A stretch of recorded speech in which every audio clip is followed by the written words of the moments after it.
When it came to moving people, goods, and weapons, the Native Americans relied on a dependable piece of what you might call natural technology. Think of this as the original 1-horsepower engine. It was also a mobile weapons launching platform. Comanche warriors were so skilled on horseback, the famed Indian fighter George Crook called the Comanche the best light cavalry the world has ever known. I bet you didn't know. Plains tribes only had horses for the last couple hundred years. Before that, dogs were used to haul stuff around the prairie, kind of like the Eskimos. And as Will Rogers said, the Indians were just Eskimos who moved a little further south. When a dog broke down, it was chow time for Rover. But he wasn't eating. That's right. Native Americans would sometimes eat their dogs. It was a perfect representation of the Indians' practical approach to prairie life. Why let that meat go to waste?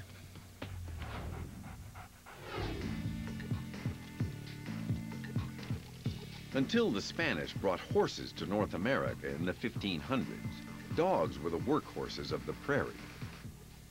We relied on the dog for virtually everything. They would carry our loads and carry our food, and when we moved, the dog was a beast of burden. The dog alone wasn't strong enough to carry much on its back, but it could pull up to a couple of 100 pounds when it was hitched to a clever contraption called a travois. A travois was made up of 2 long branches with smaller cross-sections to support the load. It was strapped to a dog, which would drag the apparatus like a sled. But before the dogs had anything to drag, the hunters had to make a kill. This was easier said than done for tribesmen on foot. The best way to kill buffalo at the time was not by trying to chase the animals down, but by using their herd mentality against them. We had what we called runners. And what these runners would do is they would run alongside the buffalo, and we'd have warriors along a certain path in which we wanted to direct them with blankets, jumping up and flashing the blankets to kind of lead the buffalo down a certain trail towards what we called a buffalo jump, which was usually a cliff. The name of one buffalo jump in Alberta, Canada summed it up perfectly. It was called Head Bashed In. That's one place I don't want to visit. Running buffalo off a cliff was a gory business, but it was the only way to ensure a large enough kill to feed, clothe, and shelter an entire tribe over a long winter. But in the late 1600s, hunting strategies changed. Thanks to the horse, of course. Horses gradually made their way north from Spanish settlements in Mexico. Their arrival revolutionized daily life for Plains Indians. The use of the buffalo jump gradually gave way to hunting from horseback. This was more efficient. Warriors didn't need to run whole herds over a cliff. On horses, they could chase down and kill only the number of animals needed for survival. No doubt about it, chasing down a running buffalo herd took nerves of steel. And some sizable cojones. That's Spanish for courage. This is a wild buffalo herd. Stampeding. You're riding a horse, bareback, with one little rope tied around its neck, with your hands being occupied with a bow or with a rifle. It was very dangerous. That horse could step in a hole. It could be knocked over by the buffalo. You could lose your seat. So many things that could have happened.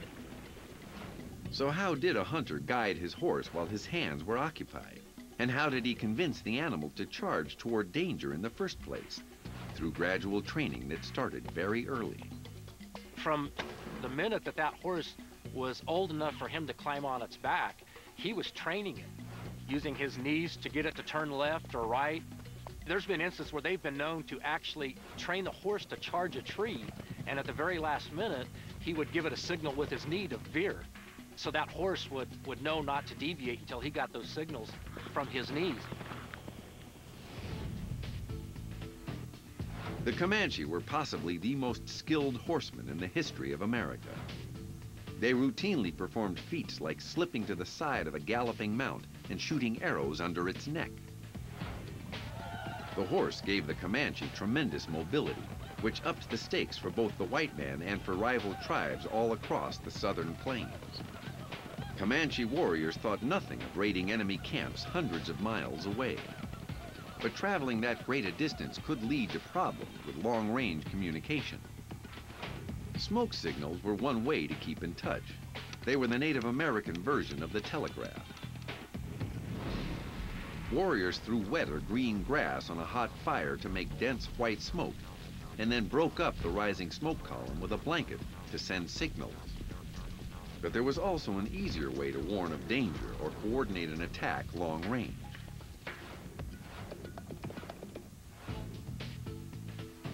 Nothing could be simpler. A common mirror, right? But this was a fantastic signaling device on the prairie. Plains warriors traded for them. Then it was easy to send information to their cohorts over long distances. One flash might mean attention. 2 flashes for all's well. And 3 flashes for can you hear me now? If the sun wasn't shining, they couldn't. But on a sunny day, the flash from a good mirror could be seen up to 50 miles away. In fact, the U.S. Army may have borrowed the idea. It began using signal mirrors soon after arriving on the plains. Bet they didn't even say thanks to the Native Americans for this flash of inspiration.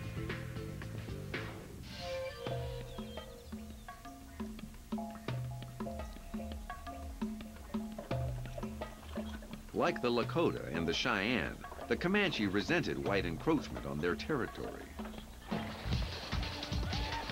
They burned and pillaged white farms and settlements. A ruthless warrior named Quanah Parker led one of the most aggressive groups of Comanche raiders. Quanah's mother was a white woman, a captive, taken at an early age. He adored her, and he took her English surname, Parker, for himself. But his affection for whites ended with her. Quanah considered himself pure Comanche, and he was determined to preserve the free-ranging Comanche way of life.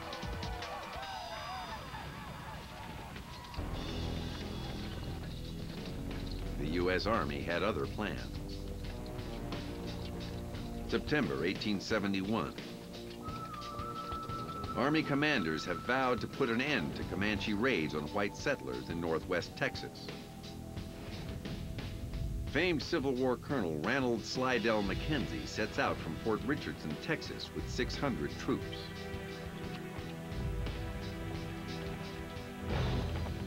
His mission? To hunt down Quanah Parker and his people. Mackenzie plans to break his will and force Parker to submit to reservation life at all costs. What Mackenzie doesn't know is that cost will be paid in blood.